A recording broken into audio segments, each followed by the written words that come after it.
setiap lembaga di Indonesia telah memiliki tugas dan fungsi masing-masing di dalamnya. Terkait masalah fintech, sudah ada lembaga yang mampu untuk mengawasinya. Gagasan untuk membuat suatu badan khusus pengawasan layanan fintech di Indonesia merupakan suatu gagasan yang tidak memuat urgensi di dalamnya. Assalamualaikum warahmatullahi wabarakatuh. Shalom, Om Swastiastu, Namo Buddhaya.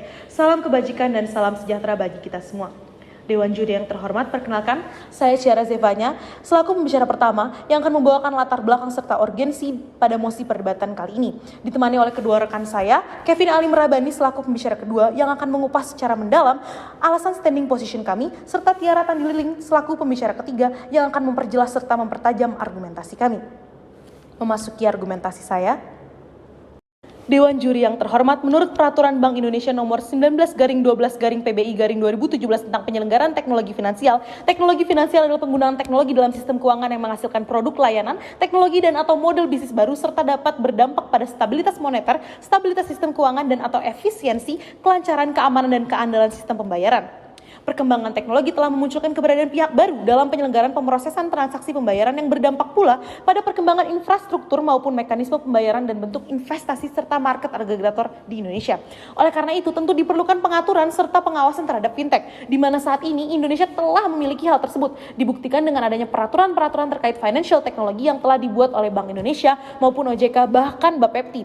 Hal ini menjadi bukti dari keikutsertaan lembaga-lembaga keuangan di negara kita dalam menjawab kebutuhan terkait permasalahan fintech di Indonesia.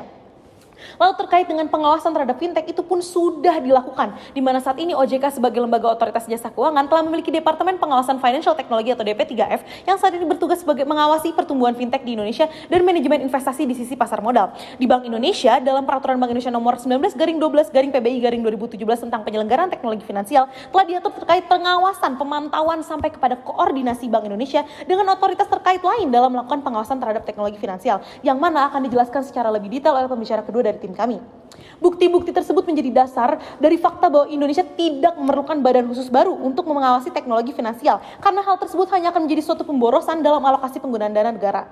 Dalam membuat sebuah lembaga baru diperlukan dana yang besar dan memakan waktu yang lama, sedangkan kebutuhan akan financial technology sudah tidak dapat kita pending lagi, sehingga pembentukan sebuah badan baru selain tidak perlu juga sangat tidak tepat. Dibedah lebih dalam lagi, lembaga otoritas jasa keuangan negara kita telah memiliki tugas, fungsi dan wewenang yang tercantum dalam pasal 6 dan 7 Undang-Undang Republik Indonesia Nomor 21 Tahun 2011 tentang Otoritas Jasa Keuangan yang memuat kewenangan OJK akan fintech yang akan dijelaskan secara lebih detail oleh pembicara kedua dari tim kami.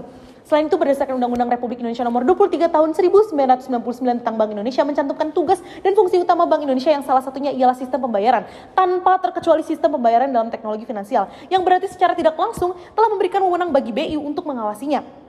Perlu kita ingat bahwa dalam membuat sebuah kebijakan, terkhusus membuat sebuah badan, kita tidak diperkenankan untuk mempergunakan phrases Emerson atau melakukan kebijakan yang jauh menyimpang dari ketentuan perundang-undangan, di mana ketentuan undang-undang yang saat ini berlaku telah jelas memberikan kedudukan yang tepat bagi OJK dan BI serta Bapepti sebagai lembaga yang berwenang untuk mengawasi. Dewan juri yang terhormat, kami selaku tim kontra tidak mengindahkan sebuah gagasan yang tidak memiliki urgensi di dalamnya, di mana solusi yang lebih baik yang dapat kita berikan ialah membagi tugas dalam mengawasi financial technology sesuai dengan tugas dan fungsi masing-masing lembaga yang sudah kita miliki, sehingga tidak dibutuhkan lagi adanya badan pengawas baru untuk mengawasi fintech. Dengan pembagian seperti ini, maka pengawasan terhadap fintech akan lebih efisien dan optimal, di mana masing-masing dari lembaga bisa memuat peraturan yang bersifat mengikat bagi seluruh masyarakat Indonesia yang di dalamnya memuat kewenangan masing-masing dari lembaga dan mengawasi serta bentuk koordinasi masing-masing lembaga dalam melakukan pengawasan serta mekanisme pengawasan dilakukan, di mana hal ini akan lebih jelas dipertegas oleh pembicara ketiga dari tim kami. Sekian argumentasi saya, terima kasih. Memasuki argumen saya, pada dasarnya pengawasan fintech saat ini telah dijalankan oleh 3 lembaga sekaligus, yakni Bank Indonesia, OJK, dan Bapepti. Sebagaimana dinyatakan secara tegas di dalam pasal 5 Undang-Undang Nomor 21 Tahun 2011 tentang Otoritas Jasa Keuangan, OJK adalah suatu lembaga yang memiliki fungsi untuk menyelenggarakan sistem pengaturan dan pengawasan yang terintegrasi terhadap keseluruhan kegiatan di dalam sektor jasa keuangan. Lebih lanjut, pasal 6 huruf C menyatakan bahwa OJK melaksanakan tugas dan atau pengaturan dan pengawasan terhadap jasa keuangan lainnya. Financial technology atau fintech yang merupakan inovasi pada industri jasa keuangan yang memanfaatkan penggunaan teknologi tergolong ke dalam jasa keuangan lainnya. Dengan demikian, dapat dikatakan bahwa sejak terbentuk pada tahun 2011, OJK pada prinsipnya telah memiliki legitimasi pengawasan terhadap fintech. Terkait dengan pengawasan tersebut, OJK melakukannya melalui Departemen Pengawasan Industri Keuangan Non-Bank 2A serta Direktorat Direktorat Pengaturan Perizinan dan Pengawasan Financial Technology yang satu sama lain saling berkoordinasi dengan tetap berpedoman kepada berbagai regulasi yang telah dikeluarkan oleh OJK, baik berbentuk peraturan maupun surat edaran yang mengatur mengenai fintech. Sebagaimana yang diketahui bahwa terdapat 4 kategori fintech yang ada di Indonesia sesuai dengan klasifikasi yang telah dikeluarkan oleh Bank Indonesia. OJK dalam hal ini memiliki tugas dalam mengawasi kategori 2 mengenai crowdfunding and peer-to-peer lending, kategori 3 mengenai market aggregator, dan kategori 4 mengenai investment and risk management. Selanjutnya, Bank Indonesia sebagai lembaga yang memiliki tujuan untuk mencapai dan memelihara kestabilan nilai rupiah sebagaimana yang dinyatakan di dalam ketentuan pasal 7 Undang-Undang Nomor 23 Tahun 1959 tentang Bank Indonesia. Tujuan tersebut dicapai melalui pelaksanaan tugas yang salah satunya adalah mengatur dan menjaga kelancaran sistem pembayaran dengan merujuk kepada ketentuan pasal 8 huruf B. Seperti yang diketahui bahwa fintech telah merambah sistem pembayaran. Oleh karena itu, sejatinya Bank Indonesia dapat turut andil dalam pengawasan fintech, terutama terhadap pengawasan fintech kategori 1 mengenai payment, clearing, and settlement. Pengawasan oleh Bank Indonesia dilakukan melalui salah satu departemen yang dimilikinya, yakni Departemen Kebijakan dan Pengawasan Sistem Pembayaran Bank Indonesia. Tentu saja, pengawasan yang dilakukan oleh Bank Indonesia tetap berpedoman kepada regulasi yang menyangkut fintech sistem pembayaran.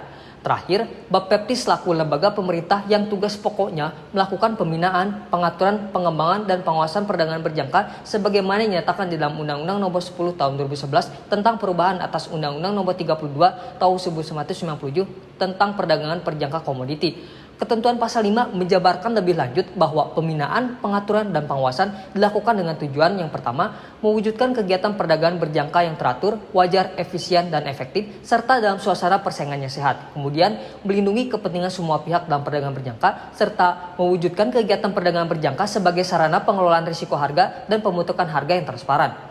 Bapepti tentu ikut andil dalam pengawasan terhadap fintech, terutama dalam kategori 4 mengenai risk and investment management. Hal ini didasarkan kepada keputusan pemerintah Indonesia yang mengakui bahwa mata uang kripto sebagai komoditas perdagangan yang legal melalui penerbitan Peraturan Badan Pengawas Perdagangan Berjangka Komoditi Nomor 7 tentang penetapan daftar aset kripto yang dapat diperdagangkan di pasar fisik aset kripto.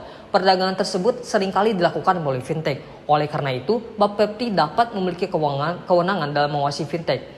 Adapun pengawasan tersebut dilakukan melalui Biro Pengawasan Pasar Berjangka dan FISIK. Pemerintah sejatinya haruslah dijalankan dengan sebaik-baiknya berdasarkan asas-asas umum pemerintahan yang baik sebagaimana yang tertuang di dalam ketentuan pasal 10 Undang-Undang Nomor 30 Tahun 2014 tentang administrasi pemerintahan seperti salah satunya asas kecermatan serta asas kemanfaatan. Asas kecermatan memiliki makna bahwa keputusan dan atau tindakan harus dipersiapkan dengan cermat sebelum keputusan dan atau tindakan tersebut ditetapkan dan atau dilakukan. Berdasarkan hal tersebut, maka sejogjanya pemerintah perlu bertindak secara cermat terkait dengan pembentukan Badan Khusus Pengawas Layanan Fintech, mengingat pembentukannya tidaklah mudah karena harus melalui proses yang panjang seperti pembentukan payung hukumnya, pembentukan mekanisme kerja badan tersebut, dan lain sebagainya. Selain itu, membentuk suatu badan khusus memerlukan biaya yang tidak murah. Sebagaimana kita ketahui bahwa bersama saat ini pemerintah telah menggelontorkan dana yang sangat besar dalam rangka percepatan dan penanganan COVID-19 dengan diikuti oleh realokasi dan refocusing anggaran. Oleh karena itu, sejogjanya anggaran negara harus dapat dikelola sebaik mungkin dengan mempertimbangkan pengeluaran yang memang dianggap perlu saja. Kemudian, asas kemanfaatan memiliki makna bahwa hendaknya suatu tindakan harus mendatangkan manfaat yang seimbang antara kepentingan yang satu dengan kepentingan yang lainnya. Pembentukan Badan Pengawas Khusus Layanan Fintech belum tentu merupakan tindakan yang dianggap akan mendatangkan manfaat, mengingat saat ini pemerintah telah memiliki 3 lembaga yang memiliki kewenangan untuk mengawasi fintech. Oleh karena sebaiknya pemerintah memaksimalkan kinerja pengawasan yang dilakukan oleh OJK, BI, dan Bapepti saja dibandingkan dengan membentuk badan khusus baru yang memerlukan persiapan yang panjang dan biaya yang cukup besar. Fintech pada dasarnya merupakan inovasi keuangan digital yang mana saat ini tengah terjadi transformasi atau peralihan dari jasa keuangan konvensional ke jasa keuangan digital, sehingga pemerintah hanya perlu melakukan penyesuaian tersebut melalui peran dari ketiga lembaga yang sudah ada dan sudah terbukti kinerjanya, yakni Bank Indonesia, OJK, dan Bapepti. Sekian dari saya, terima kasih. Governance CS Provider. Menjalankan pemerintah berarti melihat ke depan dan menjalankan apa yang harus dilakukan. Dewan Juri yang terhormat, saya bertindak sebagai pembicara ketiga akan kembali memperkokoh bangunan argumentasi kami yang sebelumnya telah disampaikan oleh pembicara pertama dan kedua saya mengenai mosi yang luar biasa pada kali ini, yaitu pembentukan Badan Pengawasan Khusus Perlindungan Layanan Fintech di Indonesia. Pembentukan Badan Pengawas Khusus Layanan Fintech di Indonesia sangatlah tidak memiliki urgensi. Dewan Juri yang terhormat, ketika kita membuat sebuah badan baru, sama halnya seolah kita membuat sebuah kerajaan baru yang memiliki memiliki kekuasaan mutlak, di mana badan tersebut sangat berpeluang menimbulkan terjadinya overcapacity, menimbang keindependensian badan tersebut yang berpotensi akan adanya intervensi, politisasi, dan resistensi dari berbagai pihak. Dibentuknya badan khusus tersebut juga hanya akan menimbulkan masalah baru, yaitu akan mempersulit birokrasi, yang mana badan tersebut tetap harus berpacu pada badan atau lembaga yang bersangkutan yang sebelumnya telah ada, dan cenderung akan menimbulkan adanya tumpang tindih hukum, yang mana tugas dan kewenangannya saling berhimpitan dan beririsan. Sangat jelas Dewan Juri yang terhormat, hal tersebut membuat di birokrasi semakin berbelit-belit, inefisiensi dan inefektivitas. Perlu diingat bahwa membentuk sebuah badan baru tidaklah cepat, mudah, dan tidak murah. Bahkan Presiden Joko Widodo telah membubarkan lebih dari 18 lembaga yang bertujuan untuk meningkatkan efektivitas dan efisiensi kinerja pemerintah, termasuk penghematan anggaran. Maka yang harus dilakukan adalah membuat penyederhanaan dan perampingan birokrasi dengan melihat kebutuhan nyata, sumber daya yang dimiliki, dan kondisi yang dialami. Ibarat sebuah perahu, semakin ramping bentuknya, semakin cepat lajunya. Birokrasi yang kita butuhkan adalah birokrasi yang cepat dan tepat, bukan hanya sekedar besar. Seperti yang telah ditegaskan oleh pembicara pertama dan kedua saya, bahwa Indonesia saat ini telah memiliki badan atau lembaga yang bertugas dalam sektor finansial, yaitu Otoritas Jasa Keuangan, Bank Indonesia, dan Bapepti, yang mana ketiga lembaga tersebut memiliki kewenangan terhadap segala jenis sektor finansial, termasuk finansial teknologi. Yang pertama, OJK telah memiliki Departemen Pengawasan Fintech, yaitu Departemen Pengawasan IKNB 2A, dan Direktorat Pengaturan, Perizinan, dan Pengawasan Finansial Teknologi. Bahkan untuk mendukung pengawasan terhadap fintech, OJK telah melakukan revolusi pengaturan yang telah tertuang dalam Pengaturan Otoritas Jasa Keuangan Republik Indonesia Nomor 13 tentang inovasi keuangan digital di sektor jasa keuangan, dan telah menerapkan supervisory teknologi bersama BI sebagai alat pemantauan terhadap penyelenggaraan yang telah terdaftar di OJK dengan mempergunakan teknologi. Hal ini merupakan upaya untuk meningkatkan efektivitas dan efisiensi pemantauan terhadap penyelenggara kepatuhan terhadap aturan yang berlaku.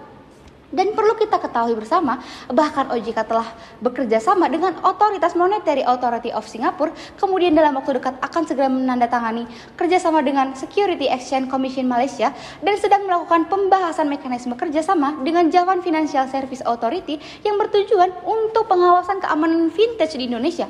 Yang kedua, Bank Indonesia telah memiliki Departemen Kebijakan dan Pengawasan Sistem Pembayaran atau DKSPBI yang telah membuat Financial Technology Office yang memiliki regulasi tentang tata cara pendaftaran, penyampaian informasi, dan pemantauan penyelenggaraan teknologi finansial. Bahkan BI telah memiliki pengaturan mengenai transaksi kewajiban bagi pelaku fintech, seperti syarat sebagai penyelenggara dalam proses transaksi pembayaran, kewajiban pelaporan, serta pengawasan, larangan, dan saksi bagi pelaku fintech dalam aturan PBI nomor 18/40/PBI/2016 tentang penyelenggaraan pemrosesan transaksi pembayaran, yang nantinya akan meningkatkan perlindungan terhadap layanan fintech di Indonesia. Dan ketiga, Bapepti telah memiliki Biro Pengawasan Pasar Berjangka dan Fisik yang bertugas untuk melakukan pembinaan, pengaturan, pengembangan, dan pengawasan terhadap perdagangan berjangka, khususnya aset kripto. Dewan Juri yang terhormat, dapat disimpulkan bahwa kita tidak memerlukan lagi adanya badan pengawasan khusus, karena kita telah memiliki badan-badan terkait finansial teknologi yang bahkan sudah terjalinnya koordinasi antar lembaga terkait untuk mengawasi fintech. Maka kembali kami tegaskan, solusi terbaik yang kami tawarkan adalah yang pertama, mendesak legislatif dan eksekutif untuk segera mengesahkan RUU PDP mengenai fintech yang sangat berkaitan erat dengan perlindungan data pribadi, sehingga pengawasan terhadap fintech pun menjadi lebih kuat. Lalu selanjutnya, membuat regulasi terhadap departemen dan biro yang sudah ada di masing-masing lembaga sesuai kewenangannya, yaitu kategori 1 Payment Clearing and Settlement oleh BI, kategori 2 Crowdfunding and Peer-to-Peer Lending oleh OJK, kategori ketiga Market Aggregator oleh OJK, dan kategori 4 Investment dan Risk Management oleh OJK bekerjasama dengan Bapepti melalui sistem digitalisasi yang secara komprehensif mengatur segala perizinan, persyaratan, keamanan konsumen, dan penyelenggara fintech yang bukan hanya mempercepat pelayanan, tetapi juga dapat mempermudah masuknya investasi, integrasi data antar sektor pembangunan, mempercepat terwujudnya tujuan nasional, dan mengurangi potensi korupsi sebagai langkah utama perkembangan sektor finansial teknologi. Kemudian nantinya, lembaga tersebut membuat standarisasi mengenai aturan yang nantinya akan dikeluarkan oleh badan-badan tersebut, seperti pengaturan BI, pengaturan Bapepti, dan pengaturan OJK. Dan yang menjadi dimensi utama pengaturan ini adalah inovasi finansial teknologi yang bertanggung jawab, penerapan sistem keamanan yang kuat, dan tata kelola yang baik, serta perlindungan yang bukan hanya terhadap pelanggan, tetapi juga penyelenggara fintech. Nantinya, hal ini dapat meningkatkan perlindungan terhadap layanan fintech di Indonesia, sehingga pada akhir argumentasi kami secara tegas, lugas, dan mantap menolak mosi pada kali ini. Sekian, terima kasih.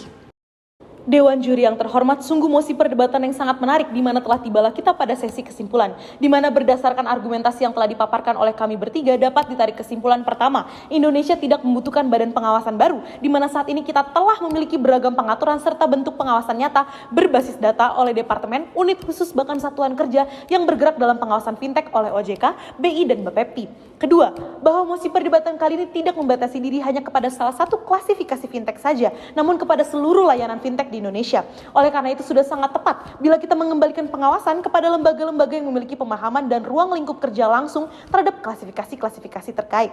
Oleh karena itu, solusi yang dapat kami berikan ialah membuat regulasi terhadap departemen dan biro yang sudah ada di masing-masing lembaga sesuai kewenangannya berdasarkan kategori sebagai berikut. Pertama, payment, clearing, and settlement dinaungi oleh BI. Kedua, crowdfunding and peer-to-peer lending oleh OJK. Ketiga, market aggregator oleh OJK. Dan terakhir, investment and risk management oleh OJK bekerjasama dengan Bapepti.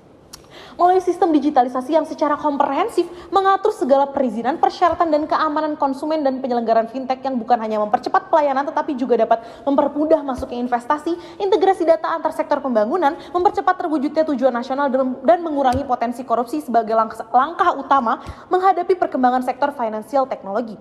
Kemudian lembaga tersebut mempunyai standarisasi yang mengenai aturan yang nantinya akan dikeluarkan oleh badan-badan tersebut itu sendiri, seperti peraturan BI, peraturan Bapepti, dan peraturan OJK.